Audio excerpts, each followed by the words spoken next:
Hi everyone, and welcome back to an Artist Helping Artist video tutorial. Here are some step-by-step instructions on how to make your very own cherry blossom tree.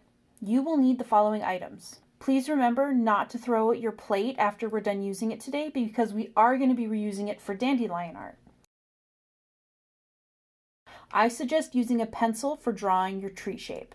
Now, I'm drawing mine in a felt pen, and I'm only doing that so that you at home can see it a little better. We're going to start from the bottom, right there, and you're going to slowly draw upwards. You don't want your tree to be straight up and down. You want it to slightly curve, just like that. Now, the next part is you can decide how wide you want your tree. You'll see that it slowly copies the same shape, but a few centimeters apart. That's about how thick I want my trunk. Next, we're going to start on the branches. Your branches from your trees don't stick straight out like pins. They curve up, they curve out. And most importantly, you need to remember that they start thicker at the base and narrow at the tip.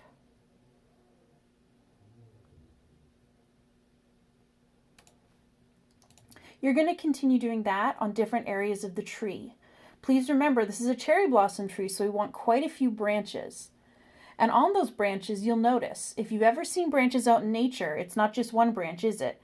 It's usually branches that branch off other branches. That was a tongue twister.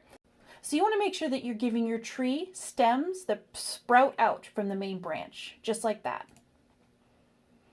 You're going to want to do this along the tree, and you're going to want to make sure that they're not all stuck in the same spot. You want your tree to kind of look full, like almost like it's a person holding up all these cherry blossoms. And you don't have to worry about them all connecting perfectly because, don't forget, your cherry blossoms are going to be covering a majority of it. But we do want to make sure that we have a good base for our painting.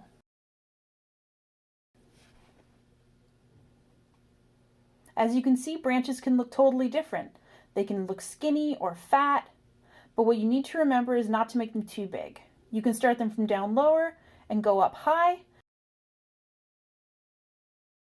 Next up, you're going to have your black paint, and you can either go directly from the paint pot itself or you can dump it onto your plastic plate, totally up to you.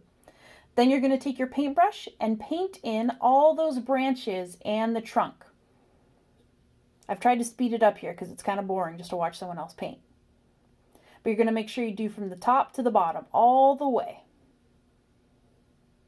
Once you're done that, you can add any extra limbs if you'd like to, but not necessary. And you'll also notice that my tree doesn't match exactly on both sides. I did this on purpose because trees rarely grow so uniform in nature. We want to make sure our tree has some character after all. After that, you're going to take some black paint and some white paint and you're going to mix it together. The more white you add, the lighter gray it will become. I want you to go for a medium dark gray. And then you're going to take your paintbrush and starting from the bottom, you're going to slowly drag it upwards, very lightly. And if it comes off kind of scratchy or not a perfect line, we kind of want to give the illusion of bark.